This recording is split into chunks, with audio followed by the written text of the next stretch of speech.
Oh, Yeah. happy Monday. Let's do it. So you let me know. She's not fooling You're around. live. Okay. Thank you. Hello, everybody, on our new date and time just for today. In anticipation of February break, we've scheduled this meeting at 9 a.m. on Monday morning. So, without further ado, I know Ms. Gilliar isn't here yet, but it is 9 o'clock, so I just want to dive in. So we'll start with Dr. Shields. Bring us up to speed on, I guess the minutes have already been approved from the January meeting and personnel update. Yes. Port Washington is going to be represented at two different diversity fairs in the beginning of March. Just wanted to let the committee know. On March 2nd, we'll be attending the Jericho Diversity Fair. And on March 9th, we'll be attending the Nassau BOCES Diversity Fair. And the purpose of the fair is, So what we do is we share with them all the titles from which we've had retirements. And then they help advertise on our behalf to a larger community.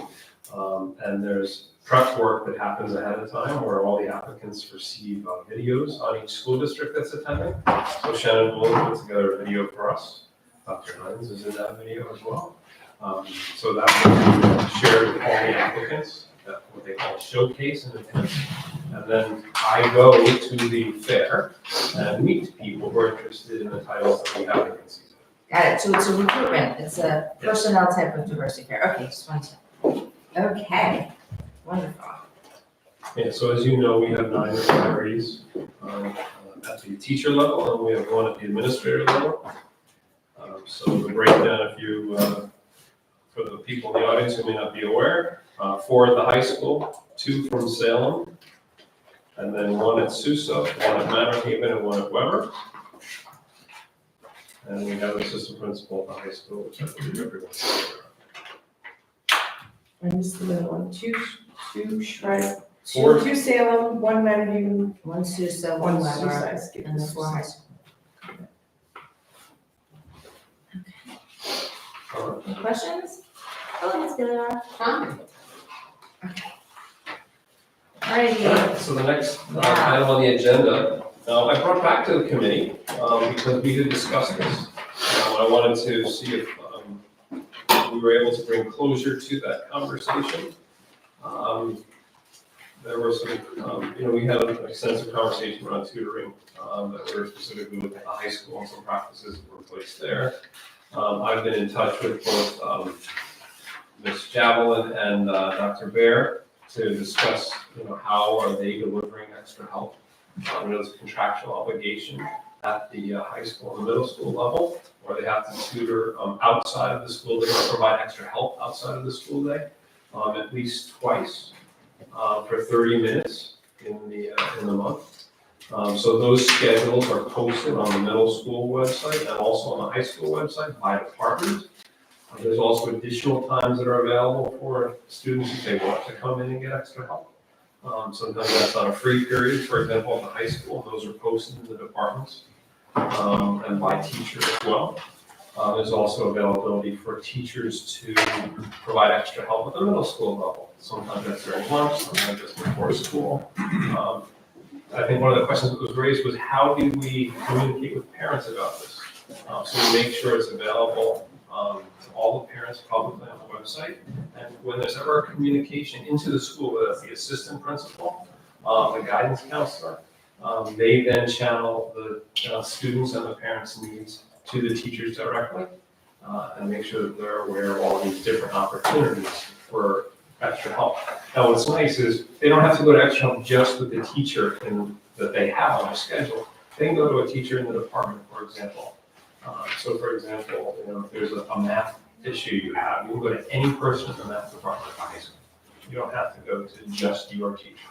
When you mentioned funneling, yeah, it's very cool.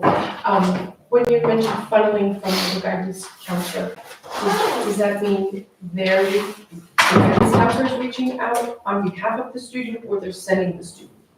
So sometimes a parent will call, not knowing who to reach out to. So they'll sometimes call the guidance counselor as a starting point. So then what the guidance counselor will do is they'll bring in the student, make them aware of all the schedules that are available for extra help. And then they can channel that student or the parent to go directly to the teacher, or or directly to another member of the department that's available at the time that works best for the kid. Okay, so I thought we were bringing this back for a status report because there were supposed to be some internal conversations about an equity issue that if a student has a certain, for whatever reason, if a student wants or needs tutoring, the issue was the feeling that there are some science teachers who are stronger than others, and the student is automatically precluded from having that teacher as a private tutor because that teacher is the actual teacher in the classroom.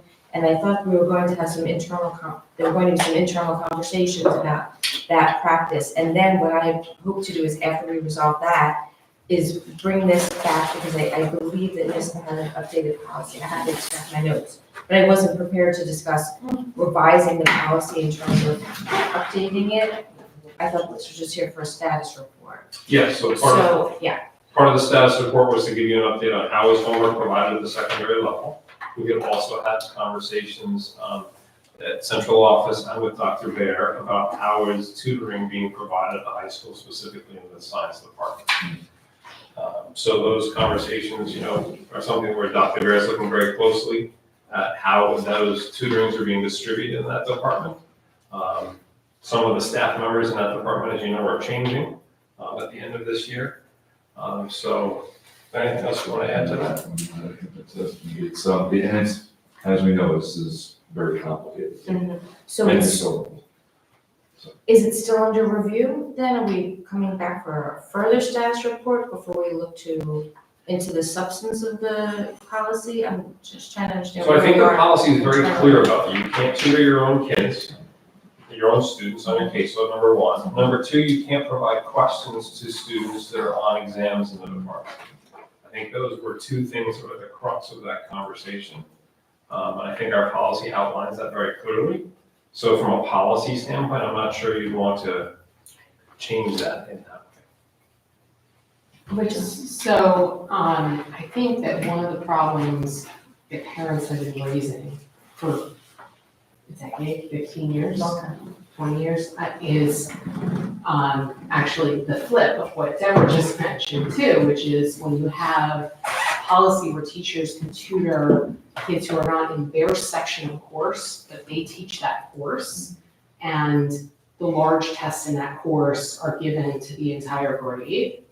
You have a tutor that some kids who have access to because they have a financial means, or because they don't have that teacher, like Deborah said.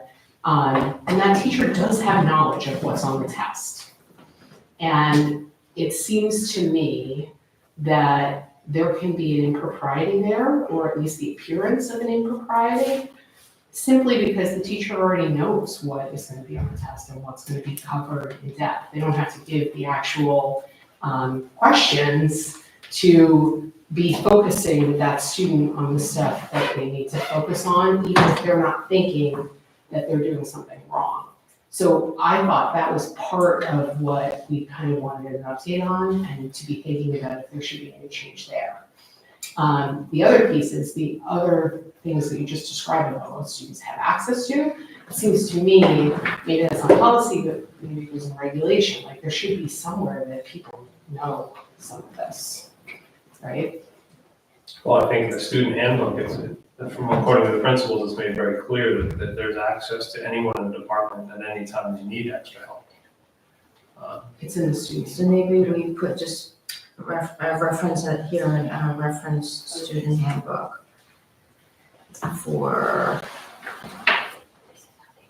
in-school tutoring alternatives or options or non-financial or some Extra help. extra help. Because I'm not sure that that's something students are aware of.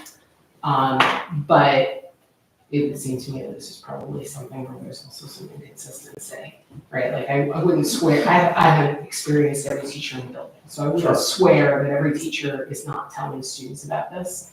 I would guess a lot of students are not reading the student handbook, they listen to what their teachers are saying in the class. Do I remember correctly that each department office has an extra help schedule as Yes. well? Yes. So Dr. Burr shared that with me, in our communications, that's listed by department and at the high school as well. I'm sorry, the middle school as well.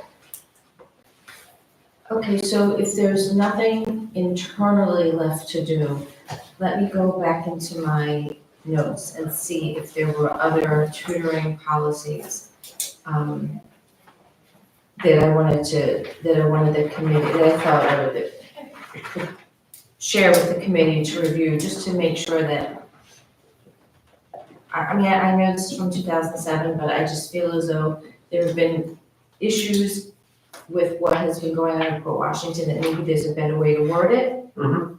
And we can bring this back at some future date for the committee now to look at, now that the internal stuff is.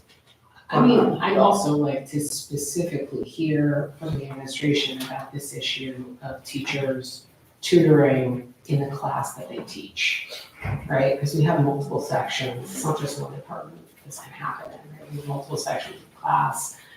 Was there any discussion about that already, and whether a change should be made there?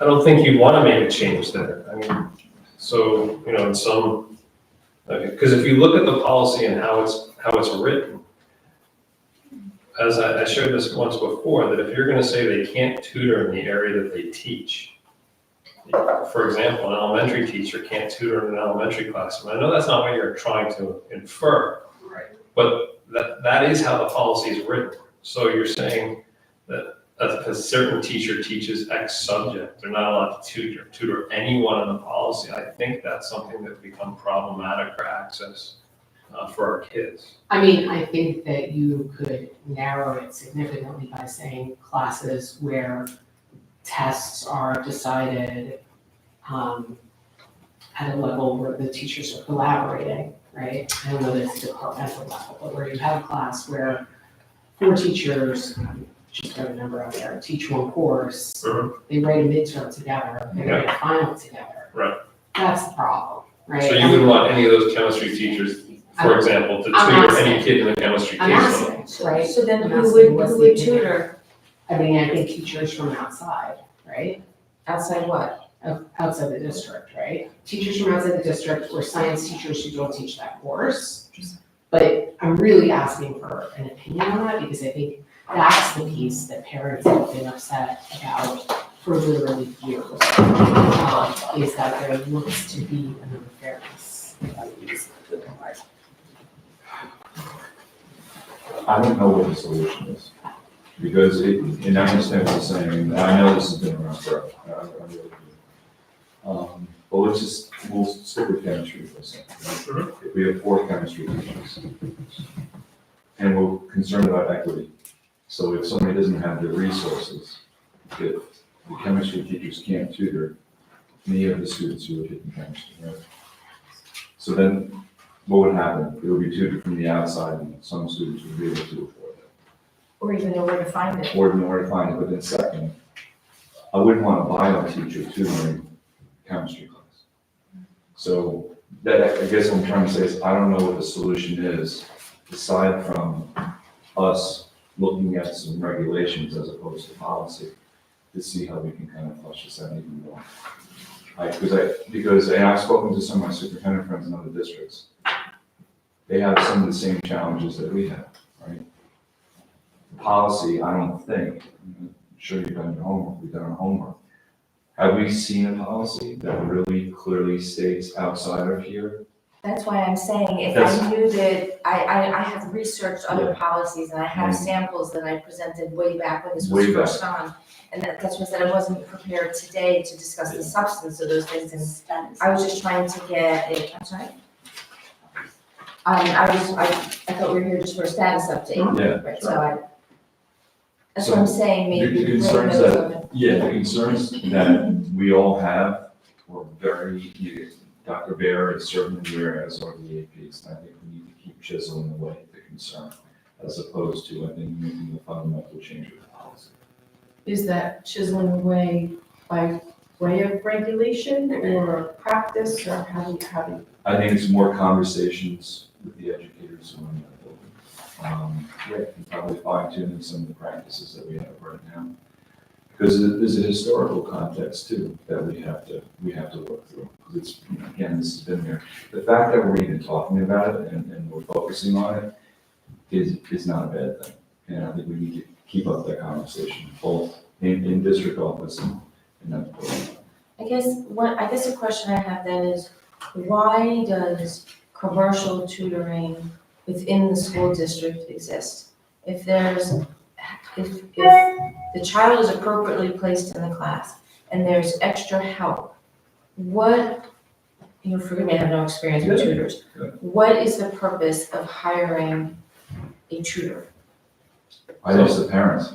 Sometimes there's a short-term need for a child who's struggling, And it's not even More kids who than- struggle though. I mean, we have some really, students who are excelling who still have to. I guess my question is, given that there's extra help available, why do we need To provide our service. our teachers to act as paid tutors? I'm not challenging, I'm trying to wrap my brain around why. I'm sorry. No, go ahead. It's interesting to hear you ask the question that way, because I think that it actually ties into what I was thinking about as we're sitting here, which is sometimes when you have a problem, it can appear like one type of problem, and it's really a different type of problem. And I kind of think the question I asked about having it be more of a blanket prohibition is an overbroad way of solving a particular problem that we all know we have that is in particular places that we're not saying right now. But it's really like a consistency of delivery of material issue, not tutoring issue. And I think that answers your question too, right? Because I'm sure there are certainly parents who get tutors so their child can go from a A to an A+, right? I'm sure that happens. But there are also circumstances where a child has a short-term need, if they don't get a particular concept, but they do belong in the class otherwise.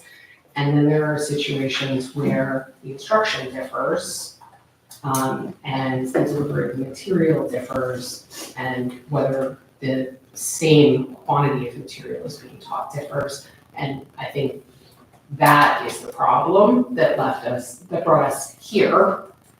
And so maybe the conversation we should be having, I think it's mostly an administration problem, not a Board of Ed problem, but maybe we should be contemplating whether there is something else in policy that we should be doing or thinking about to support the administration in addressing that piece of it. Does that make sense? I Yeah, don't know if there is. yes. I'm just, can we bring this back with other Of course. samples then? Of And course. maybe looking at those samples would help us understand things that are going on outside of Port Washington, so maybe it's not something that's peculiar only to Port Washington. I mean, obviously, a policy exists, and I don't know if it's a policy that other districts have. And I don't know why this started in 2007. It's not from the 1990s. It seems to be relatively new in relative comparison to everything else we've got. Because I'm not old enough in this district to understand why it started. Maybe there was a problem with, I don't know.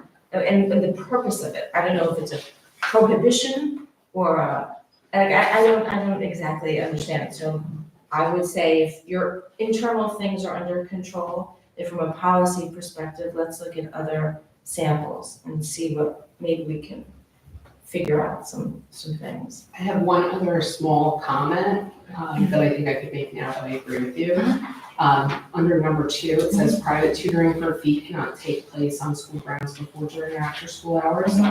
I just think we should be clear that that's staff, Mhm. right? We do have some of our honor society students who tutor for a pretty de minimis fee. And I think our students should be able to retire to the library in their building to do that. I don't think that's actually what we want to be regulating.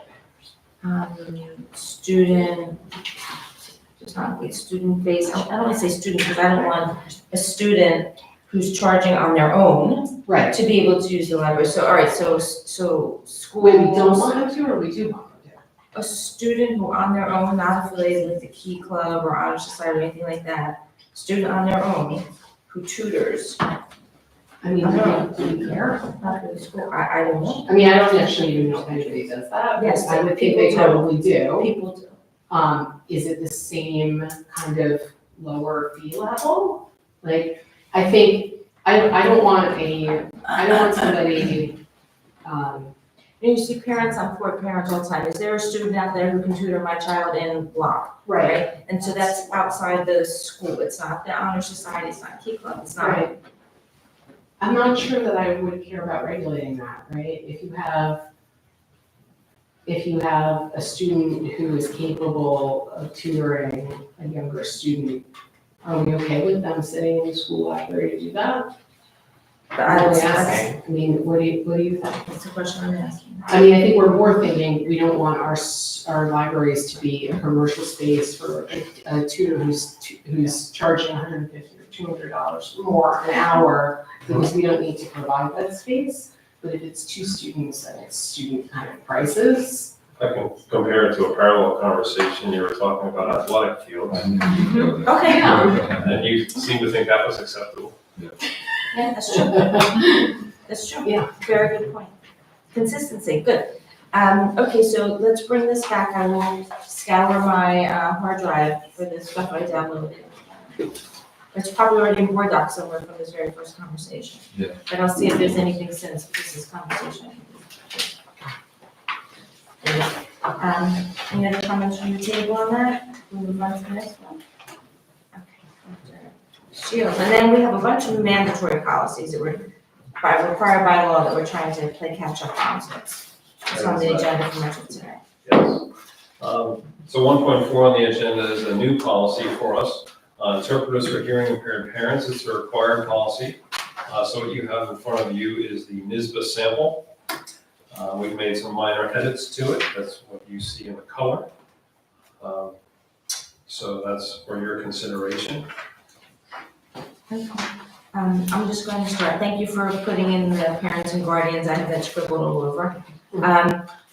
I personally found the first sentence unwieldy, so I just wanted to kind of break it into two sentences to make it a little more palatable.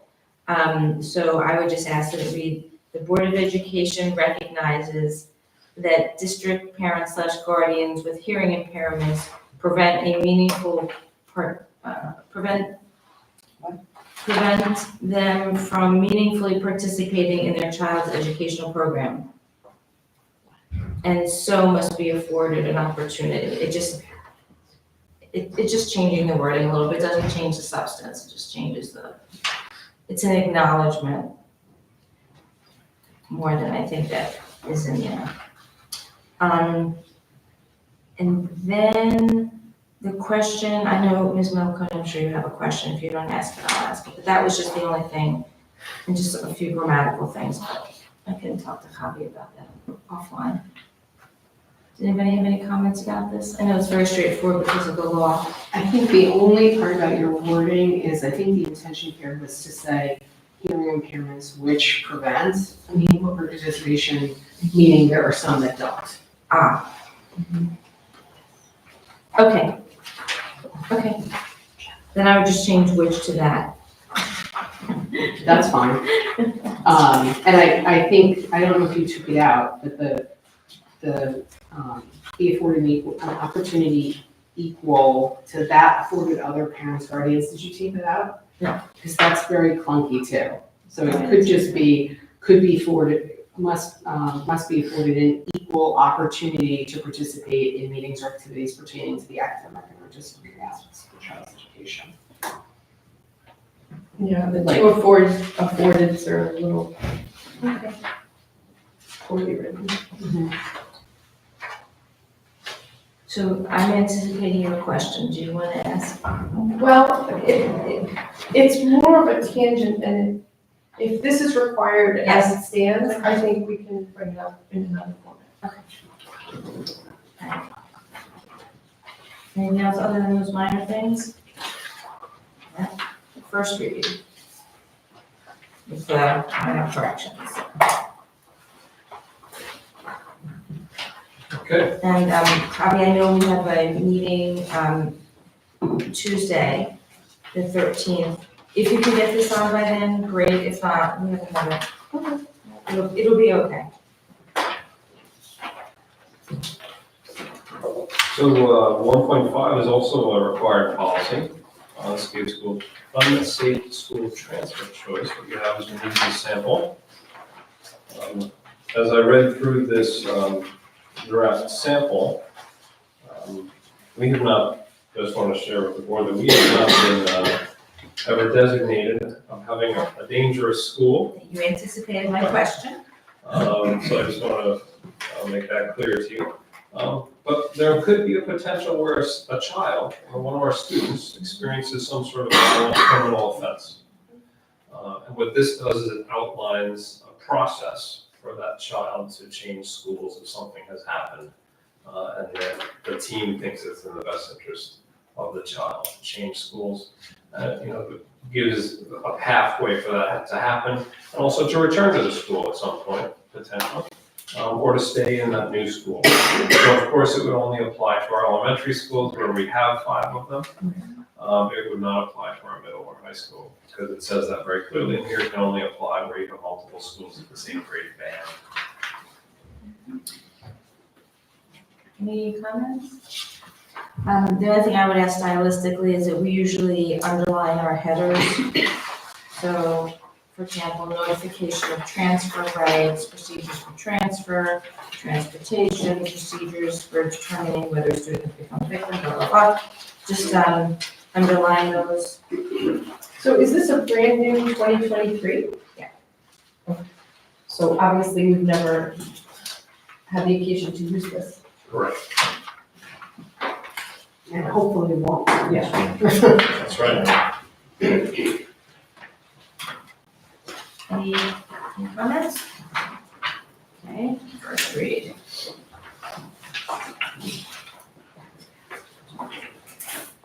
Okay, 5710 is a policy that's required. I just wanted to assure the committee that this is something we already do. I wrote here, do we do this?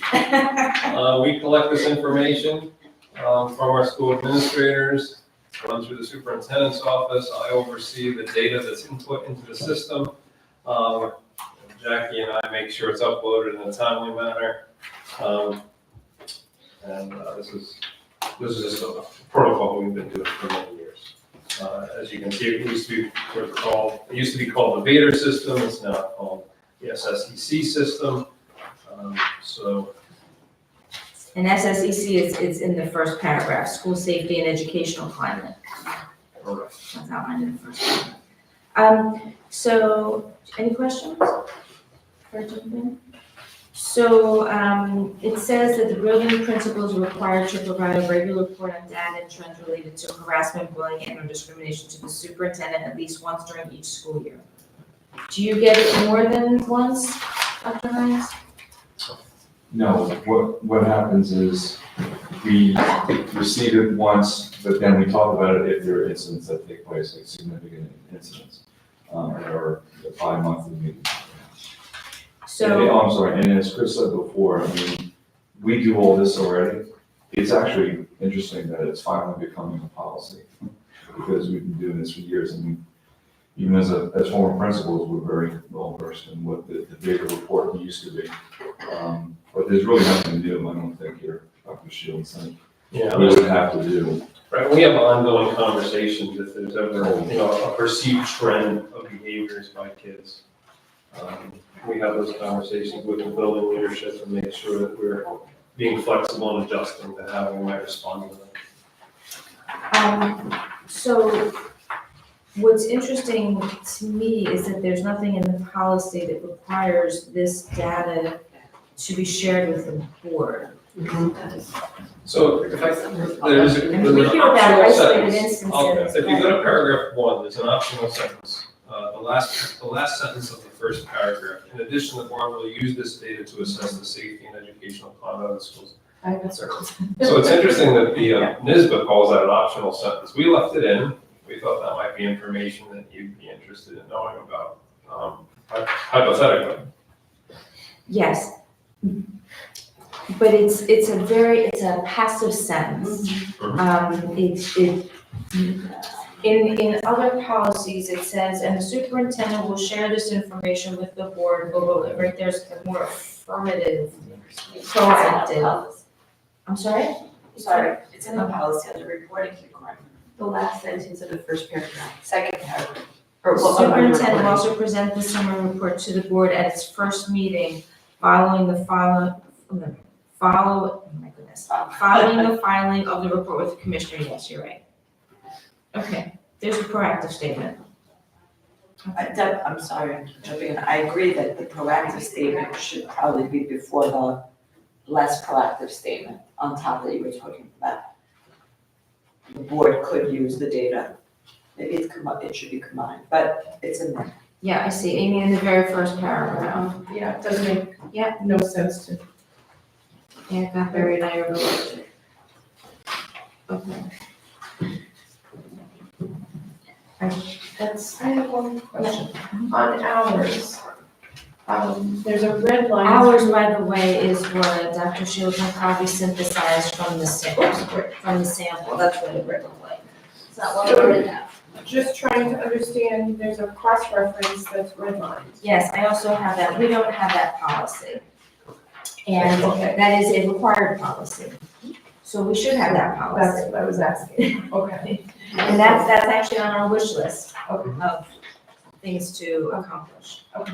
And so, I'm wondering if we keep this redlined in with the understanding that we will eventually have this student harassment and bullying prevention intervention policy? Or do we take it out because we don't yet have the policy and then we have to remember to put it in when we do have the policy, which Should we, we must do this year. Why don't we why just don't we leave just it bring it in on for next month? Yeah. And put them all together? We could do that. I think for now, we could also put like a parenthetical that says fourth comment or something like that. I think that would be better than, I think the red line people will know what it means if we end up passing. these. I just don't wanna, I don't think we have to rush it through, right? Are we, is it a We're horrible doing- thing we're if we doing do all another this, month and get the other one in? oh, that's a good idea, so bring back with. When is the report? Takes place in the summer. I think it'd be helpful, I pulled up the form that we sent to SED. I'd like to share it with you so you can actually see what the report is and how it's broken down. I think that would help you understand basically what the data looks like in the data collections. Us as a committee, As, for you as or, committee no, members. is this a private, is this a confidential report because it involves student behavior, so we're So- careful Now, not with, to. now with our students, just the form that SED actually has to tackle that. I'll tap that. Yes, I mean, that would be. Okay, That's a good. so then we should come back in, so since you're already doing this, right, I'm not as concerned about getting this policy actually on the books. In other words, we could wait until March to bring it back in March with the student harassment and bullying prevention policy and the SED template, Sounds good. okay? And in the meantime, we'll just move that one sentence from the bottom of the second paragraph, the superintendent will also present, and we'll pick that up and we'll make that the second to last sentence in the opening paragraph. That doesn't make sense. Let me think about that, because that sentence, it talks about the report, that sentence is part of the reporting requirement. Let me think about where that sentence should go to make it clear that the board, yeah.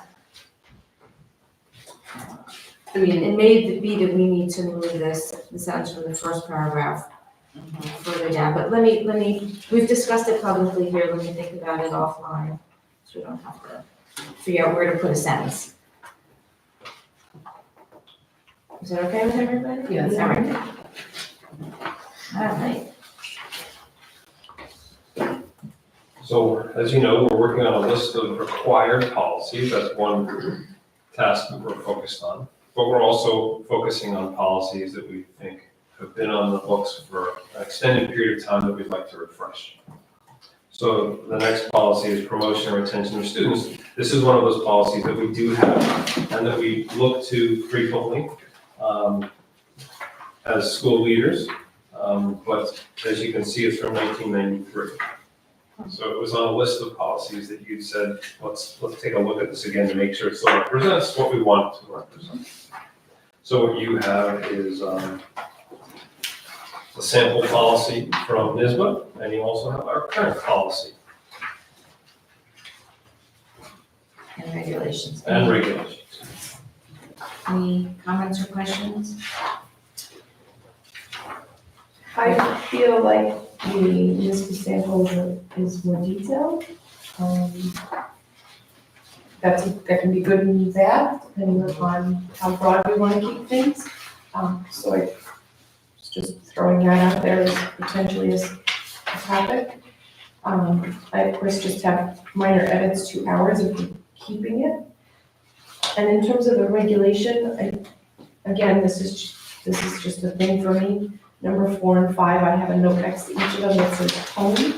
It just sounds like not how we approach things these days in terms of our communication and connection and partnership with parents. So I just wanted to ask about that.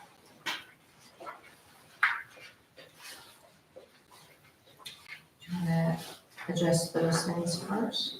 Just the tone, remember, this is very old. Yes, From well, 1993. that's my point.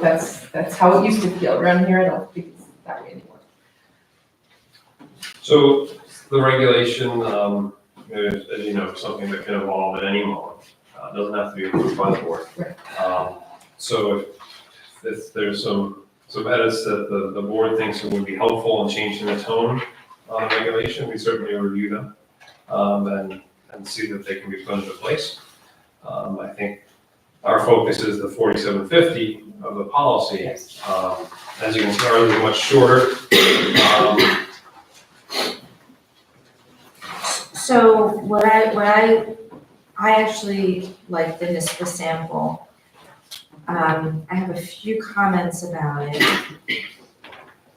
But one of the things that I want to understand about the district is the very last sentence of our current policy, which doesn't seem to appear anywhere in the NISBA sample, which reads, as a general principle, acceleration and retention are discouraged in the elementary periods. So does that still have a place to live? Or should that live in whatever policy we move forward with? There must be a reason that this was put in here. I don't know if it's a pedagogical, philosophical, I believe it was pedagogic. and is it still that case? That- Do we still? In general, children at the elementary level should be with their age group peers. Okay, so do we want to migrate this sentence in someplace into the NISBA sample? And the other question I don't remember, I know there was, because that was the age cutoff, never mind.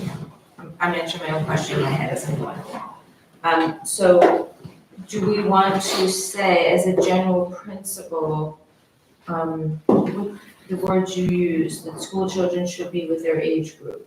Yes. I I think this philosophical statement is an important default that the community and our school leaders should be aware of. Again, this is a tone, right? It's discouraged. That's a very negative. We can write Can better we- sentence. Put it in a more positive light than that. Yeah. Right, philosophically, we believe. Yes. The NISBA, Make it an affirmation instead of a don't. I understand. the NISBA sample policy also under elementary school, this section is about promotion and retention, but it actually doesn't mention promotion at all. So I think that we could make a sentence that incorporates this, that talks about both. So we do have the sentence that says retention shall be limited to those situations where the best interest of the child is reasonably assured. I mean, I think that sentence could come out and come to the end. And it should say something like retention and promotion decisions should be limited to situations where the best interest of the child is reasonably assured. And then there can be a second philosophical sentence that, you know, students should be with their, like,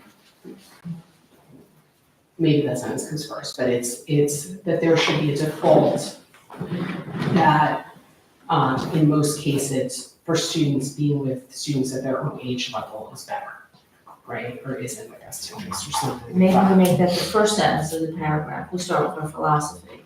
That's good.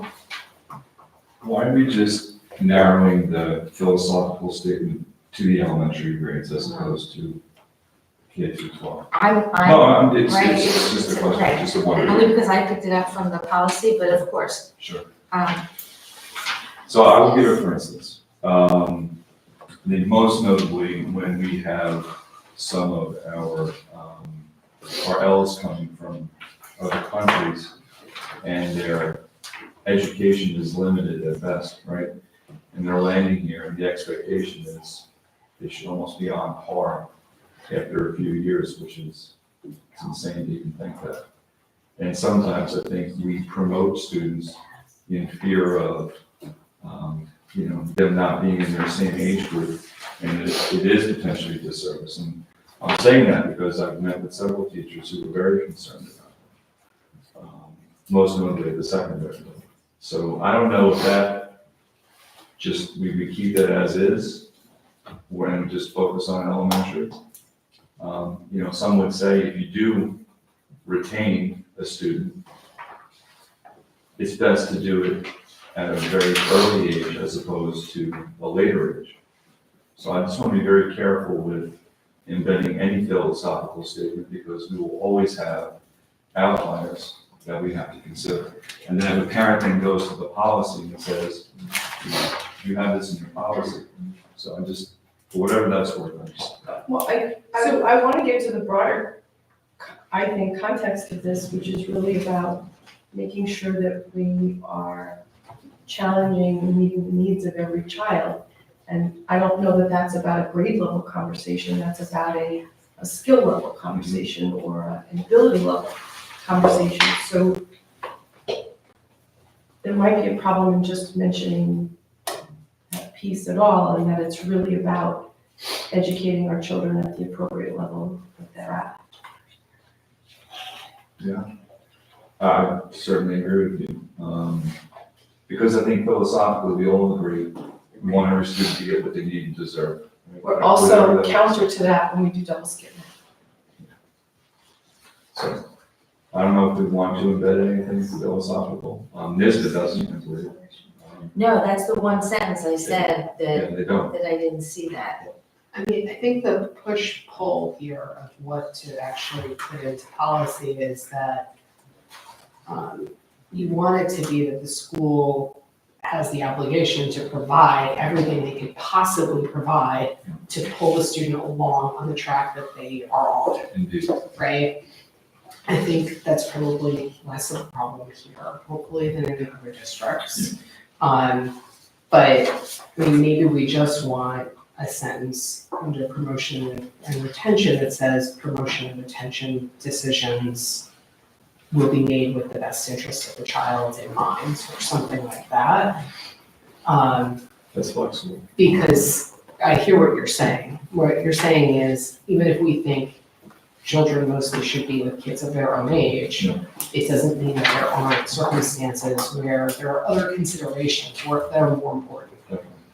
Is that more, that doesn't really necessarily belong in elementary then? No, I would put it under promotion and retention. I would put one sentence there. And then, Oh, before we get into elementary. yeah, I actually Yeah. find these subheadings are actually very strange to me.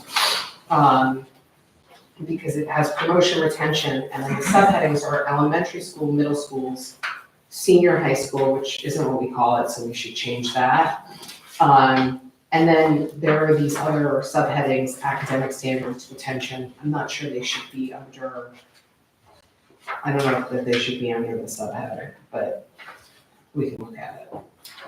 All right, so your first thought then is to take the sentence that says retention / promotion Yeah, shall be limited to those situations where the best interests of the child are reasonably assured, and make that the opening sentence generically under Yeah. promotion and retention. yes. Unless we put it in the introductory area at the top. Oh, we could do that too. Okay. I was just sort of curious if the NISBA policy, if there's, is it in sync with what we are doing? And or in sync with what we think we should be doing? From your perspective, from the administration perspective. So I would ask, well, for us to consider, the process of keeping the parent in the loop of any decision that's taking place. Like, it shouldn't be thrust upon them, in June, hey, by the way, your child's going to be retained. And also, we in district office shouldn't find out in June, right, that that's being considered, right? I should have a note in my margin. So I think, something along the process of, keeping the parents informed, keeping, let's say the superintendent district office informed, I think that's important to embed. I guess the other question I have is, in terms of the retention, is it really retention, or are we identifying that the student is in need of additional services? So are we just calling it retention because the student was supposed to be a ninth grader and is not a ninth grader, and is being kept back to being eighth grade again? It's a good question. And also, sometimes students, they're not retained because of their academic concerns. Sometimes it's social emotional, where from a maturity standpoint, it's in their best interest to stay where they are. And that can happen in middle school as well, for more high school for various reasons. Less likely at high school, clearly. So I don't know what the answer is to that. I just think this is a very, very important policy, not that the other policies aren't, because this impacts the child for the rest of their lives, as far as that decision. Question. So I think NISBA's sample policy is a little verbose, but I agree with Rachel as far as the way it's kind of fleshed out or framed out. But I think it has very strong language that we can certainly utilize. So should we pull stuff out and keep others and Yeah, I was going kind to of ask make our own? if administration maybe wanted to go through, and I don't know if guidance, I don't know which parties get involved in making this more cohesive and coherent and relevant to our district. Because Dr. Hines, you mentioned it, what is the process of keeping parents informed? I think there should be something in here about that. We should have some kind of language so that there's consistency also with informing parents throughout the district. And also I have a question. Is there any type of trigger for early intervention? That's probably not what I wrote in the margin. I'll just read what I wrote because I don't really understand why I wrote trigger, but is there a trigger for early intervention if a student is is there anything earlier on, right? You said this, it shouldn't be when we get to the end and, oh my God, this kid's failing. Kind of what the board has been addressing with administration for the past couple of years. Let's flag these kids early and prevent that thing from happening. So there's just something that we can put into the policy that talks about getting to these kids, and maybe it's already in here, and the language just hasn't jumped out at me. Yeah, I mean, for me, I think this may answer part of your question, is early identification and intervention. That, I like the way that's framed out.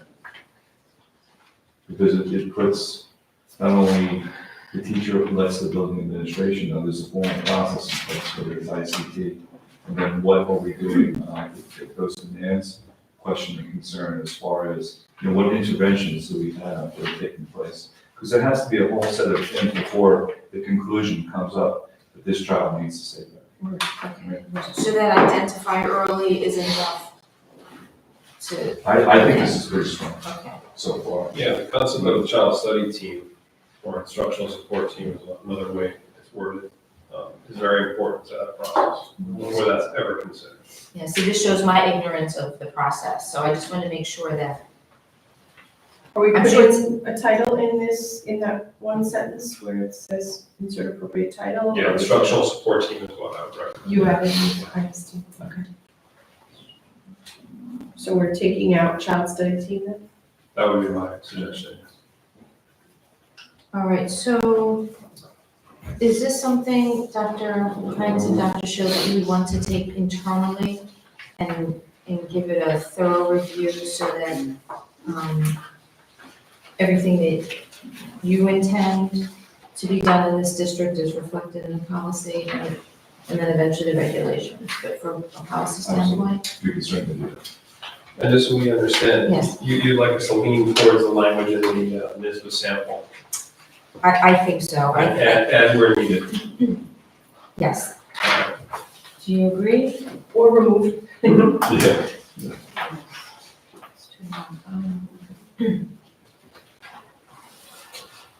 Okay.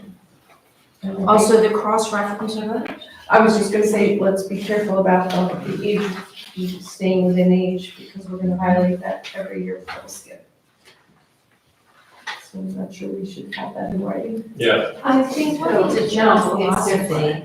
This is about like emotional retention at the grade level.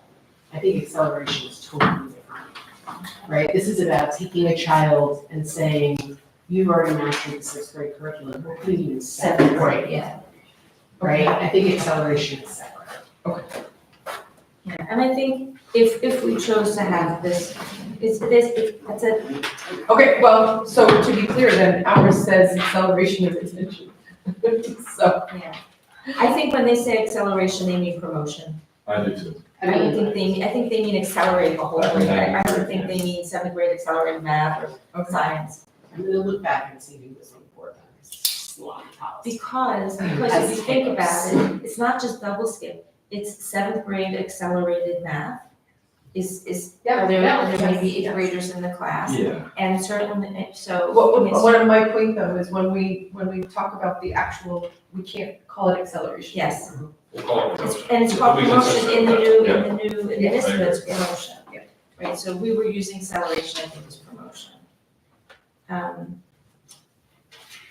Okay, so we'll bring that back to us after you move a little around and, We will. okay, great. Interesting conversation about this. Looking at the introductory paragraph of our current policy, I think gets to a lot of what we just discussed in terms of whether or not that's a philosophy. Mhm. So are you saying you like that paragraph? You want to- I think it speaks to a lot of what we discussed, if we want to modify that, and Place students appropriately.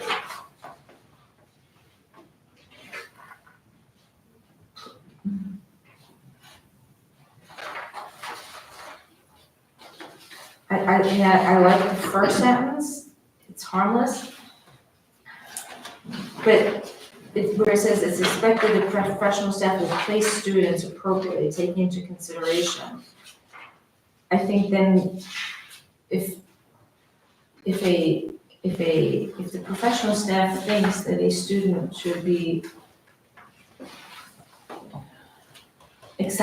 promoted by accelerating them. I mean, to me, promotion means moving on to the next grade. To me, it doesn't mean, promotion to me means, okay, you're okay to move to, you've passed second grade, you can move to third grade, as opposed to, you're so smart, we're gonna skip third grade and go directly to fourth grade. Right. Because if you think about the way SED and the law has been written, it's about not skipping a grade, it's about being promoted to the next grade, as opposed to being accelerated by literally skipping a grade. Maybe we need to put a definition in here. Retention is pretty clear, Yeah. but promotion seems to be a little sticky. So I think when they're talking about, Right. yeah. Right. There's grade skipping and there's It is a promoting to the next rarity grade. where a child skips. Skips a grade, right. And so you just made me realize, as I was thinking about this, I was thinking promotion, acceleration to me meant skipping a grade. And then that's where you get into the philosophy of keeping a child within the age group. I think acceleration should just mean, add a certain subject matter. But do we have a policy that has definitions in it? I don't think we do. No, and I don't know if, I was just gonna say, I don't know if we need to have a definition. I'm wondering. Because grade skipping is great, like, to me, that's great. Right, and it's something is, people used to do a lot, yes, and now philosophically, I think educators think it's a bad idea. Because even if you have a child who could skip the entire curriculum for second grade, now they're in third grade, which kids that are a year older than that, and that's detrimental. We'd rather accelerate where they need to be accelerated. So I'm wondering if NISBA has a sample policy that is just definitions or definitions of the affirmative policies. I think they don't. I can ask, I've not seen anything, and I don't know that they, except for the DEI one. Right. They have it, as, I think more of as an exhibit. See, and this is coming out of the education law, which says that school districts may not use state tests as the sole primary basis. And so that's why I'm thinking that that's what promotion means. It means moving on to the next grade when you've successfully completed the previous grade. But can Well, we, except I think the implication here, and maybe this just means we need a definition, I think the implication here is you are promoting a child from the grade at a time other than the year. Right, because we wouldn't, I see what you're saying. I think No. there's promotion and our children have all experienced promotion. Right. I believe none of our children has experienced grade skipping. No, you're So right, there's a, no, you're right. They're treating this like retention and promotion are two flip sides of the coin, like, do we decide to promote the child or retain them? It's actually literally the same decision. Whereas you're saying acceleration would be skipping the grade. I would say that grade skipping is the exact opposite of retention. And promotion is the middle line. Promotion is the norm. And I think they are conflating. I think we're getting hung up in the fact that they're conflating promotion, which is the norm, with retention, which is the outlier, and with grade skipping, which is the outlier. To me, you have promotion in the middle, you have grade skipping on the other side, on the forward side, and retention on the backward side. Just get your whiteboard. That's what I'm thinking. It's almost like they don't belong to. They don't belong There should be together. separate Like, policies. they don't belong together, and the problem Yeah. was because of the law that came out about the state test, and so then you had this policy. So I think that if you wanna put something in there about grade skipping, is discouraged. It's such an I mean, anomaly. But if we could figure out, maybe we need to change the title. I mean, as long as we have the policy that supports the law, I think that's the important thing. Yeah, so we're leaning towards leaving promotion and retention as the title. Yeah, so long as we understand what it means. Okay. Yeah. All right, so, do I have any homework on this policy, or are we giving it to you to look at internally to make sure it reflects what you want? Leaving, giving it to us. Okay. Just wanted to make sure that I didn't have anything to do on my end. Internal review. Okay. Oh, sorry, the other thing is that the cross-reference, we do have a policy that's called pre-referral intervention and strategies, but it's policy 4321.8, which I think is part of all the special education policies. I feel like there's 20 of them, but just the number is different. 0.8. Yes, it's 0.8. Any other comments from the committee?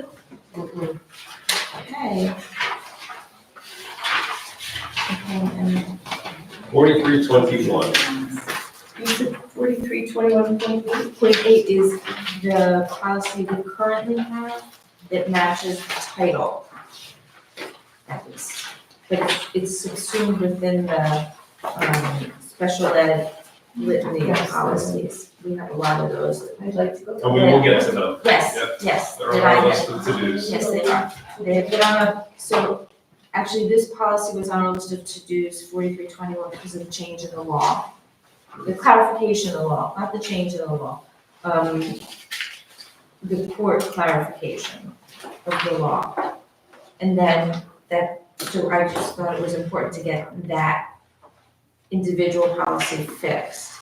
And then it's possible that this book that NISBA has provided, will subsume all of the other policies that fall within the 4321 series. So. All right, I started to read through this and I thought, this is so technical, and I feel as though it needs, internal review within the special education. Right, we need a You need recommendation a from the administration, not our own Yes, but at thoughts. least wanted to get it on to make sure that we're on track to comply with the law in terms of the age. When they hit 21, it's 21 and 364 days before you hit 22. understood. So we added it to the agenda. Yes. But in the interim, what I did is I also shared it with Dr. Allen. And I said, Dr. Allen, I know it's short notice, but could you give a look at this? So we have a policy, 4321. So I shared the NISBA sample, 4321 with Dr. Allen. She went through it entirely. And her comment to me is that this is exactly what we do. And she had some minor edits that I could either share with you now or just incorporate into the sample policy and send to you. Are Because I they, know it's a long policy that NISBA has. and are the edits substantive edits, procedural, or the? So do I think they're substantive? No, I don't think they're substantive. She's basically accepting almost the entire policy as is, except for example, the sample refers to the CSE subcommittee. She would rather it would be referred to as the subcommittee of the CSE. Oh, That's just how it's referred to internally here in Port Washington. Means the same thing, just the phrase. She also mentioned that in the middle of page 3, there is insert name of district team that is responsible for RTI, i.e. child safety. You heard me refer to it in the last policy Yeah. we're looking at. We call it the instructional support team, or the IST. In the middle of the following page, that's page 4, there's a parenthetical paragraph there. She would eliminate that.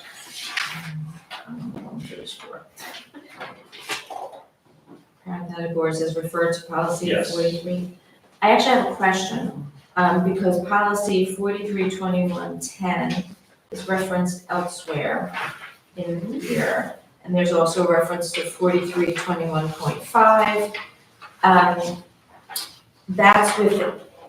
That's within this whole other series, the sub dots, I call them, of 4321. Yes. There's a long list of them. Yes, and so, did Dr. Allen say anything about whether this 432110, which I didn't look up, to see if this title matches our 432110, and whether that whole series matches this I policy? did not ask her to go into that level of detail. Okay, And why would she remove the parenthetical? I would have to ask.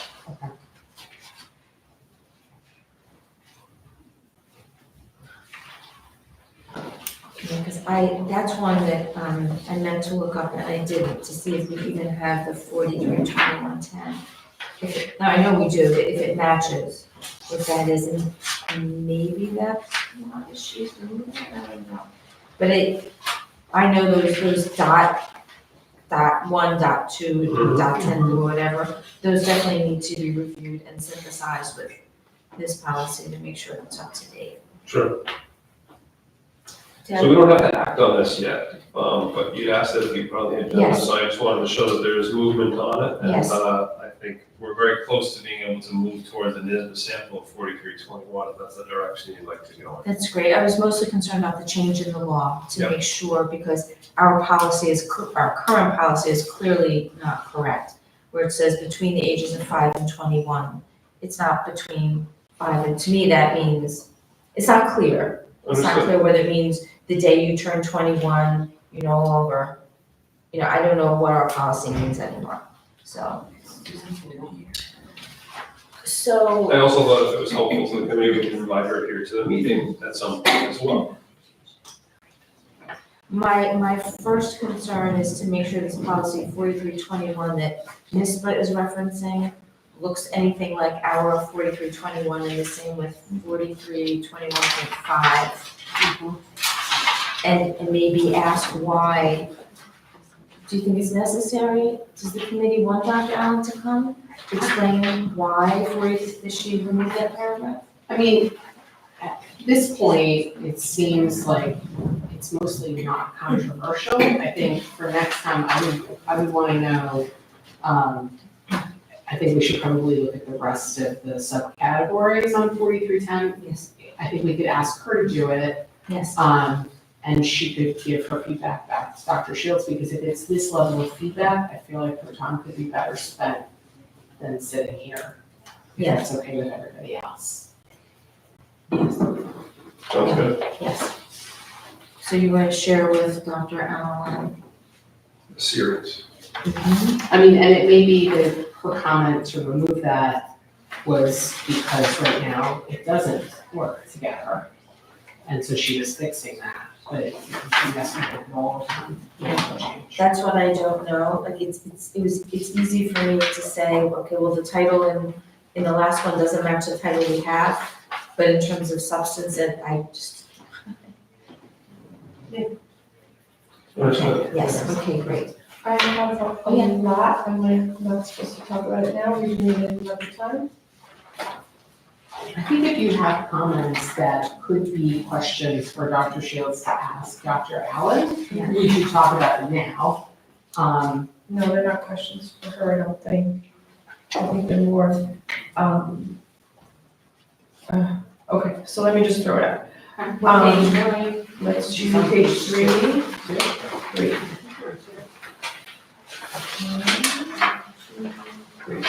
Yes.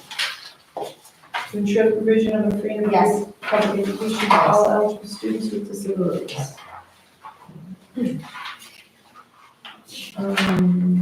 So, again, if you're talking about, this is the series, or part of the series, yes, so adopt and maintain a district services plan. Do we have that?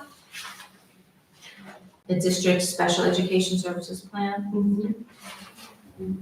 So we have an RTI plan. I don't know if that's exactly the same thing, though. It says that we have a commissioner's regulation on it. The plan will be available for public inspection. So we'll ask, do we have this? But is it the same, is this what, is a special education services plan the same as an RTI plan? I don't know, I can't answer that question. They sound different to me, but I can't answer that They are, question. RTI is really more what is general education doing within the classroom, different tiers. So that's separate and apart. It's one way of intervention before a child is referred for services. Okay. So these are just terms that, I have questions about, or again, I'm offended by. Homeless, I think, is now unhoused. Okay. We just redid that policy recently, didn't we? Last year? Last year. So we should make sure that the wording is consistent, right? And children who are wards of the state is also like horrific to me. I don't know if we talk about them in some kind of more compassionate language than a ward of the state. Do you have a suggestion? I do not, I just don't want that there. So, How do we describe students who are the responsibility of our New York State system?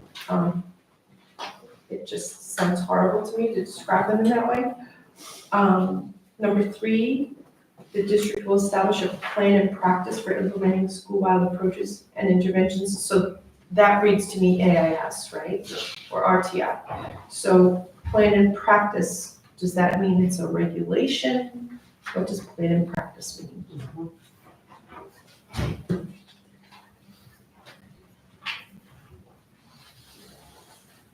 Is this more of the work that we're going to see done with our With curriculum. auditor and So- the PD that's coming? The PD plan, I mean, it may tie into the PD plan that, that's what it's.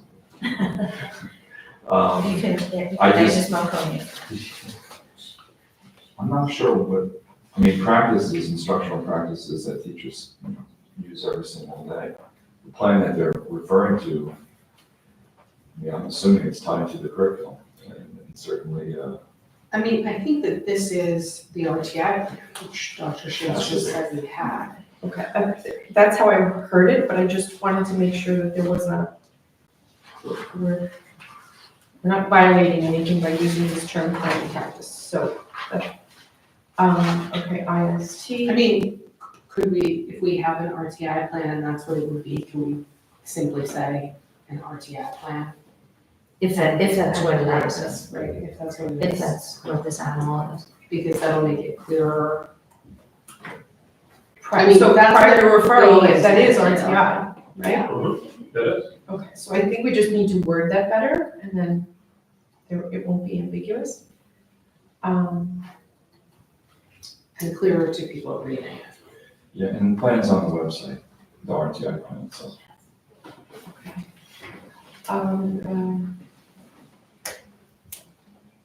Number 4, middle of the paragraph, in making a request, the staff person will describe in writing intervention services. So is that just poorly worded? Do we need a punctuation mark there somewhere? It's not writing intervention services. Right? So you're talking about the child's individual RTI plan. No, number 4, middle of the paragraph. So, In making a request. Yeah, so I think that has to do with when the teacher, as Dr. Shields was saying before, it goes through the ISD process.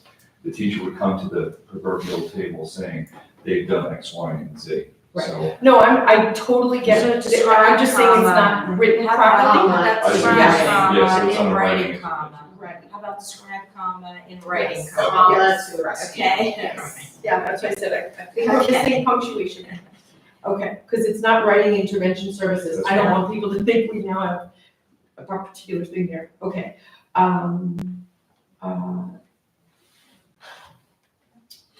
Number 7, the superintendent establish a plan for recruitment.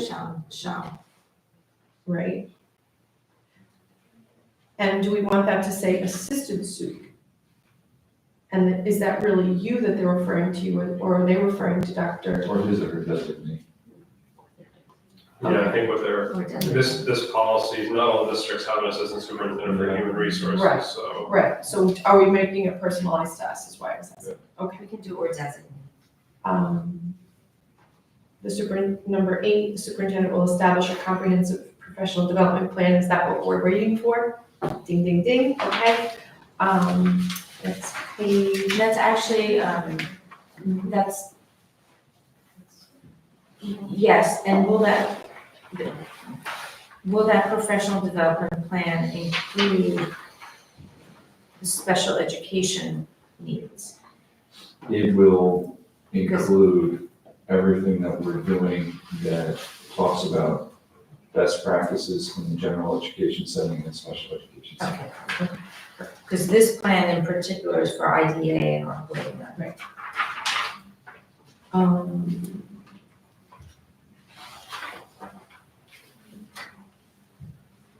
Okay, again, on page, what is this, page 5, page 4, there's homeless and wards of the state again in the second paragraph, under locate and identify.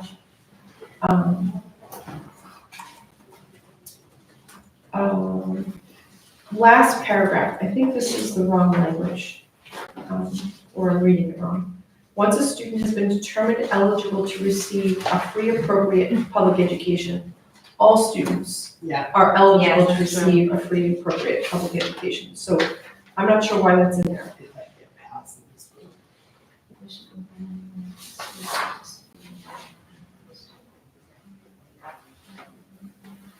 Aren't they referring to once a student has been identified with a disability? The district will reevaluate the student with a disability when their other student's parent requests one. Yeah, that's a good point. The same problem is in the paragraph above too. Oh, is it? Yeah, the first sentence, to initially determine the student's eligibility for a free Yeah. public education. Well, they really mean. I mean, but at least they Rights clarify under- under the IDEA. Right. So, but maybe we put that in the paragraph then. I mean, yeah, it should say to initially determine the student's eligibility under the IDEA. Yeah, Right. so we take out for free. Yeah. Yeah. Put that in the last paragraph as well. What do you mean, put that in last So, paragraph? like, solve it in the same way. This language here also belongs here.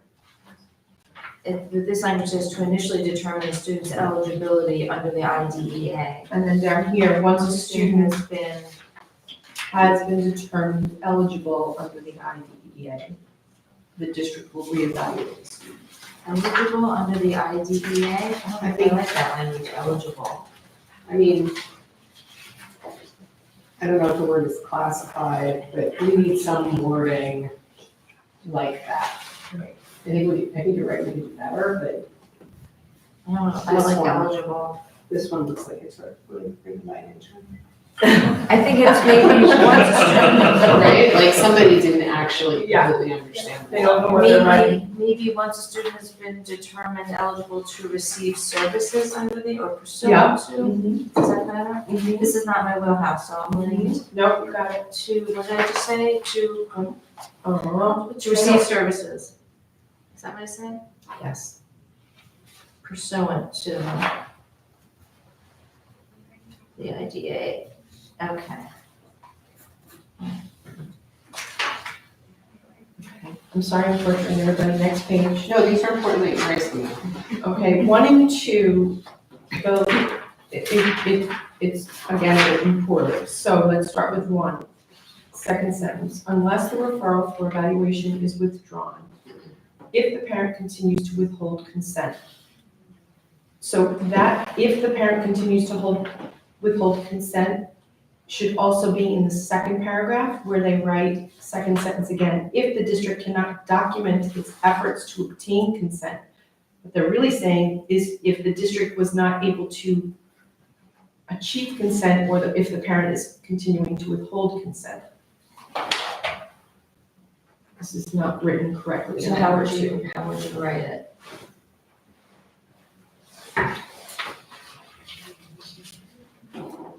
So I guess it's the same thing.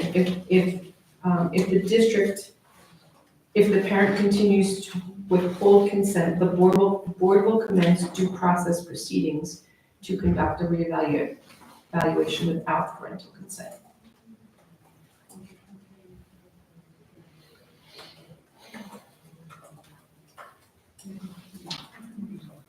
Because it's not that they can't document it. Well, no, it's, look, this is not my wheelhouse, right? So I don't understand the procedural aspect of it, but I'm just trying to follow the paragraph. Yeah. Excuse me, it's talking about what happens when the parent refuses to give consent or fails to respond to the request. Then the district staff proceeds anyway, if it has engaged in documented reasonable efforts. It's then saying, if the district cannot document its efforts, if the district is unable to document it. In other words, if they have the documentation, they can proceed without the due process proceeding. If they can't On the other document hand, if the efforts, district they cannot can do do it, can do it. That's what they're saying. It's written poorly. Oh, okay, It's very obviously, because clear. I don't even understand what they're saying It's, now. to me, just without understanding the process, because I know nothing about the process, but just reading this, that sentence is, the first sentence saying, if the district can prove and show its documentation, then this happens. On the other hand, if the district cannot document its efforts, I don't know why the district wouldn't be able to document its efforts. No, because this is talking about reevaluation versus initial evaluation. That's the distinction between the two paragraphs. If a parent refuses to give consent for an initial evaluation, the second one is if a parent refuses to give consent for I reevaluation. get, I understand that. I think we could solve this with 2 bullet points under number 2. Okay. Because I think it's 2 alternate tracks, right? Right. It's, if there's documentation, the district can go ahead and proceed. Like, if you can show, we contacted parents, we contacted the parents, we contacted the parents, you don't need a due process proceeding. If, for some reason, you haven't done that documentation, you need to have this due process proceeding. Then the board needs to set. Right.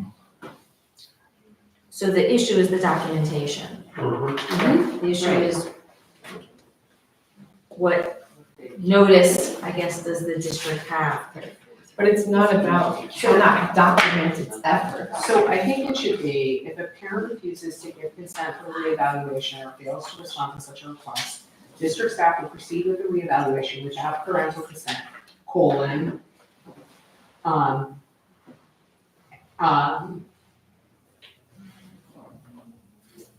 without, the first one should be,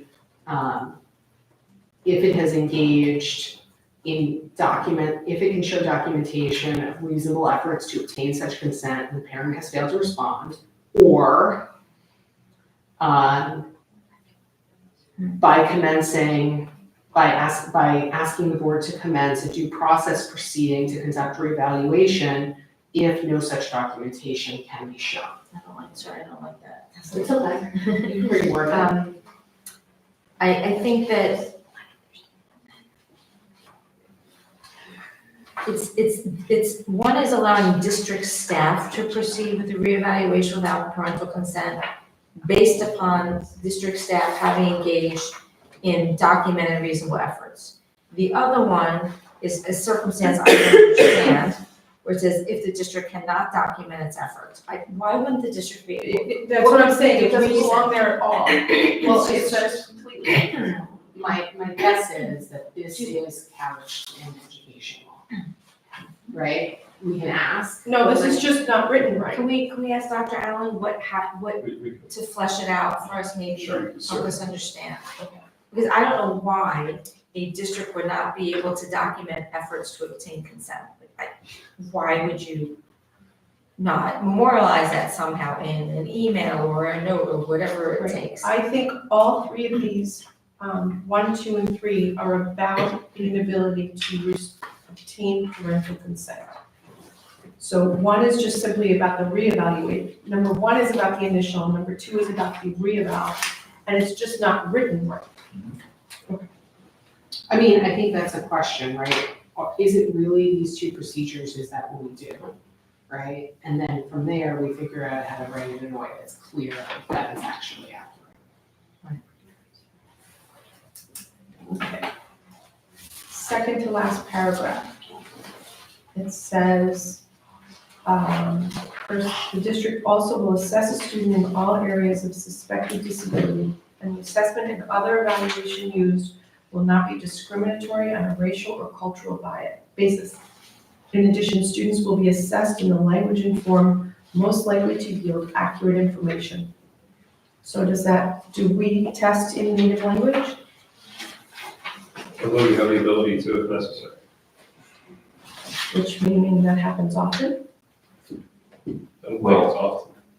If it's sometimes when our Ls come here and we have to distinguish and That's what I was differentiate, asking. we would have to. So I can get back to you, so I'm 100% certain on this. Right, because earlier today, our conversation was around students that are showing up in 10th grade, and there's no way that we can assess That's them right. without using native language. That's why I'm asking. That's a good question. I'm still stuck on more to the state. Yeah, thank you very So much. I have a few options. Thank you. Thank you. I'll take any suggestions. The next page, I just don't like that this is at the end. It will also inform, top paragraph, it will also inform parents of their right to request an assessment. And I also don't understand what notwithstanding that determination means.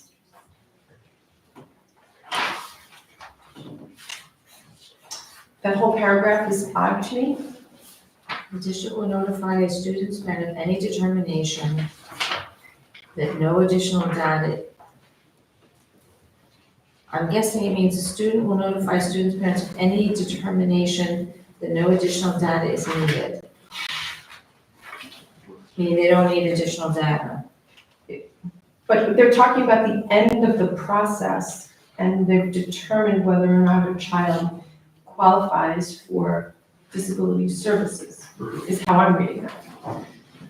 So the whole sentence is just written the first sentence is written poorly, and I also would like the informing parents of their rights to be much further. I forward. actually think what this is trying to say is that the district will notify the student's parents that they decided not to proceed with an evaluation Assessment. and assessment, and that they also have to inform the parents that they have the right To to the say, no, I want it anyway, even though you think I don't need it. And I agree with you, it's very unclear. So that paragraph is, Because it feels like it's the end, but it's a sentence that really says, the district will notify if they decided to not engage in this process at. oh, no additional data is needed, meaning they don't think the child should be tested at Meaning all. we're not gonna evaluate your child. Okay, I mean, I'm assuming based on the second sentence, right? That they need, you have to inform parents, we think the child doesn't need to be assessed, but you also have to inform parents that they have the right to say, I want my child assessed anyway, no matter what you say. so I would like that modified. Clarifies. Yes. I'm sorry, really, I this think- is me. No, it's very good that we're doing this. And this is also your training. So. So,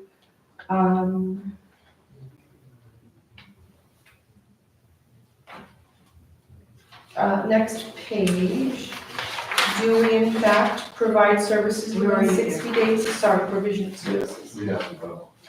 We abide by that? Right here. Also-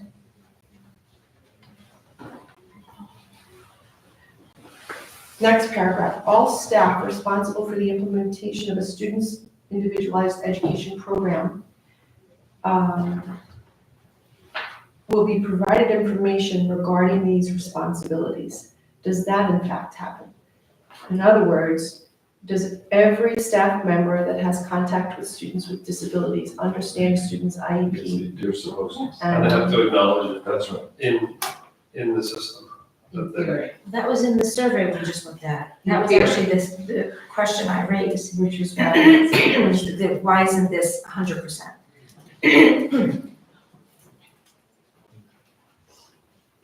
Okay. We just discussed that at the board meeting. Okay. I'm done. Okay, so we take this back internally Mhm. to Dr. Allen to review in terms of the references to the various series, or to also review the various sub-series, the little dot, I call them the dot 1, dot 2. Yep. And to review the comments that Ms. Marconi had. Can I make one more suggestion? And this is long, so feel free to. I'm just throwing it out there, because I'm sort of working it through and thinking about it. What if the section says parental consent for student evaluations? Wait a minute, what's the page? It's, we probably number. They're not- Fine, it's on page 5, but it's a heading, okay. So thinking in terms of policy being notification for the public, and I wanted to make it as clear and easy for the public to view it. I'm wondering if this section should be called parental consent and notification. Mm. And then this first paragraph should really be a subheading that's called parental consent for student evaluations. And then there should be another subheading that's called parental notification. And that has that problematic couple sentences that you noted, rewritten. And then we grab another section which is called parental consent and provision of services, and that also becomes a subheading of that sentence. So that a parent, and I don't know if there's anything elsewhere, I would have to look back through, but so that a parent looking for certainty and trying to figure out what are my rights in this circumstance can look at one section. Clarity. Right, so that there's more clarity, so that they don't have to dig for it. So that there's one section that says, here are the things that you have to consent for, and this is what it looks like, and here are the things the district has to notify you of, and this is what it looks like. Okay, we can work on that. Yeah. It's 10:30. Excuse me. We can work on that behind the scenes, since we've discussed. I forgot I had one question. On that same page, it says the district will conduct an annual census. Did you do that? No. Top of the page, locate and identify. Wait a minute, where'd you go? Top of 5, locate and identify. Am I not right? Oh, she's 3, 4, sorry. Okay. 4. Where it begins number 9, okay. Locate and identify, yes. The district will conduct an annual census to locate and identify all students with disabilities. Do we do that? Which page? 4? An annual census, is that just a screening? Is that what they do?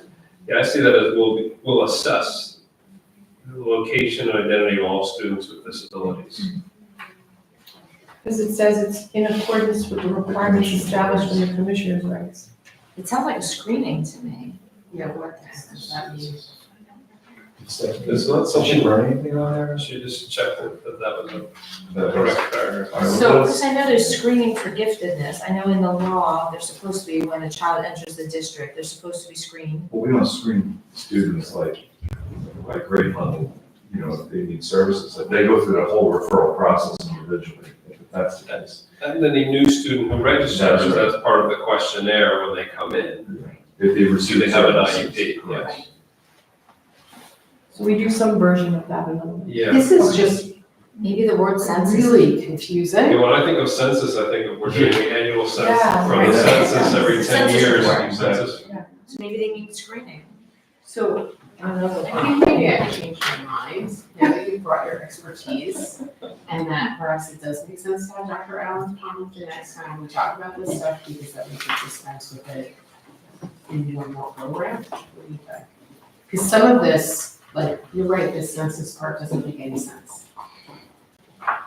Because it certainly We reads can overcome. like we're surveying everyone to look for students with disabilities, and to my knowledge, that has not happened. And it's troubling to me that it says it's in accordance with commissioner's regulations, so I'd like to understand why she thinks it's happening, because I'm assuming she thinks it's happening if she's fine with it. And by the way, I had a little heart next to the next paragraph because I thought that it was fabulous and wanted to know if it actually occurs. The superintendent will determine what other activities might be appropriate to locate and identify students with disabilities. These may include, but are not limited to, the mailing of letters to all district residents regarding the availability of special education programs and services and the right to access such services, and or the publication of a similar notice in school newsletters and other publications. So I thought that was a wonderful, forward-thinking approach to informing parents. I have an answer, by the way, to the census question. Just look it up. It says, the Board of Education or trustees of each school district shall conduct a census in accordance with that law to locate and identify all students with disabilities who reside in the district, and shall establish and register such students who are entitled to attend the public schools. It has to do with pre-K. It has everything to do with pre-K as far as the screening to make sure that we establish that. So, and then, as Dr. Shields said, when we register, that we know. Part of Should it. we CPS clarify? That and makes sense, because No. the sentence says, will conduct an annual census to locate and identify all students. So that to me doesn't sound like just pre-K, especially given that I'm just reading we what it don't says. have all pre-K students who live in the district within our schools. So I think that's also even for private school, for anybody who's in pre-K. So anybody who is receiving CPSE, so, preschool services. It doesn't say that here. I think this is something that all schools, as Commissioner's right, all school districts have to abide by. And at least where it's stated here, and it's an old reg, it's 2010. But it says census and register of students with disabilities. And which reg is that? That is I'll send it. 200.2. I have it up right now. Yeah, I could forward it to everyone. It's okay, I can look into All right. it. Okay, well, so in the time, let's come back, yeah. Yeah, so just a quick question, Dr., you were looking that up, Dr. Hines, when I was reading the next paragraph, which talks about a lot of efforts on the superintendent to provide information to parents that I thought was wonderful, and I was hoping you'd do all of that. I'm sorry, where is that? Next paragraph. It's the next paragraph.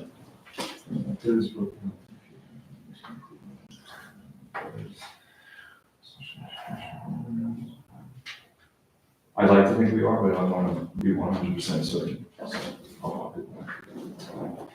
Okay, so I think to best utilize Dr. Allen's time, we have her review not only the comments we've made here, but also that series. Yes. And I know it's cumbersome, but some of them I think are very short, and I just don't know if they get zoomed in here, but if there's a way for us to streamline. Maybe we should have a whole meeting on that, like just that series. So next month, we are planning on having Catherine Manuel come and speak about some of the annual policies that we have to review from a financial Financial, There have been some perspective. updates to those too. Yes. So why don't we look to the following meeting?